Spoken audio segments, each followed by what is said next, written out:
L'instant patrimoine avec Groupama. Je suis mariée, enfin j'envisage de me marier, et je voulais savoir si mon régime matrimonial va avoir des conséquences sur mes revenus à la retraite. Oui, car si votre contrat de mariage n'a pas d'effet direct sur votre retraite ou votre droit à demander la réversion éventuelle de celle de votre conjoint, il peut avoir des conséquences importantes sur vos revenus à la retraite. En fait, le système français peut être décomposé en 3 étages. Les régimes de base, légalement obligatoires, les régimes complémentaires, légalement obligatoires, et les formes d'épargne retraite collective ou individuelle. Alors ce que je vous propose, c'est qu'on s'intéresse au 3e étage, c'est-à-dire l'épargne retraite collective ou individuelle. En gros, ce qu'il faut retenir, c'est que si vous êtes marié sous un régime de communauté, vous serez généralement bien mieux protégé que si vous optez pour un régime de séparation de biens. Lorsque vous êtes marié sans contrat, comme la plupart des couples, c'est le régime de la communauté légale réduite aux acquis qui va s'appliquer. Ce qui signifie que tous les biens acquis pendant le mariage sont communs, sauf exception. Dans ce régime, l'épargne retraite constituée par l'un ou par l'autre des époux est commune.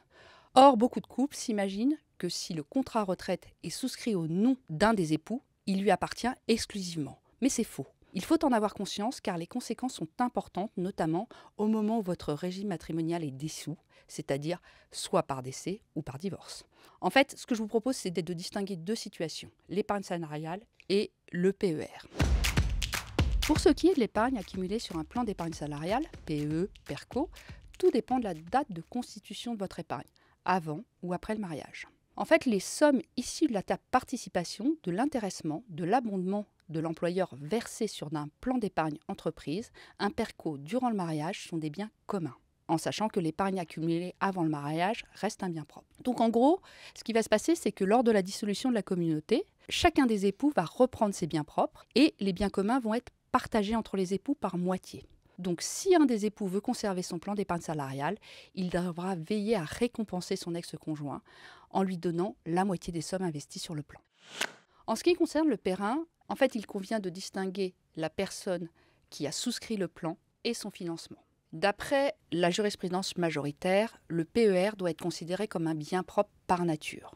Mais une récompense peut être due à la communauté en cas de divorce si le plan d'épargne retraite a été alimenté par des fonds communs. Alors c'est logique, parce que ce contrat retraite, il est indisponible à la date de la dissolution de la communauté. Il ne pourra profiter exclusivement à terme qu'aux futurs ex-époux titulaires du père.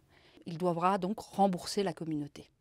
Concrètement, lorsque le notaire fera les comptes, il va calculer les récompenses éventuelles. Et lorsque le plan d'épargne retraite aura été alimenté grâce à des actifs de communauté, les salaires notamment, il va réintégrer le montant de la valeur du contrat.